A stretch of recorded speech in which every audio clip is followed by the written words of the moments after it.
It happened in 1989. For some people this mystical story might seem like bad fiction, but at the time it shook me very much. It happened to me. Since then many years have passed. I have long ago forgotten about this event, but recently my youngest daughter began to ask me if there are ghosts. She is very obsessed with such things, even afraid to go out in the evening, so not to scare her, I said that it was all fairy tales, and the dead stay dead, there were no ghosts. I lied. Once, when I was at university, I had to visit an old village. It went like this: one of my good university acquaintances was getting married, and she invited all her friends to a wedding in her native village. And of course, I was also on the list of invitees, and soon we went to the place of celebration. Hotels were out of the question. The guests arrived and began to be accommodated throughout the village, some with the groom's relatives, some with the bride's relatives. Those who did not have enough room in the houses of the newlyweds' relatives were invited by other villagers. At that time people were less isolated, neighbors were like relatives. An elderly grandmother welcomed me and another friend of mine into her house. All evening she hung around us, trying to make our stay in her house as comfortable as possible. After dinner my grandmother began to tell all kinds of old stories, the heroes of which were often supernatural beings. We listened to it like a fairy tale, but it was impossible not to notice that the old woman really believed in what she was saying.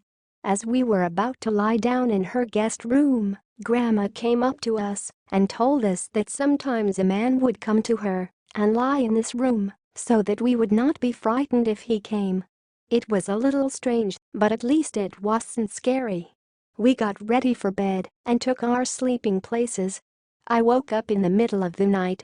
Sveta, my friend, was sitting on her bed, afraid to move, looking now at me, now at the bunk opposite.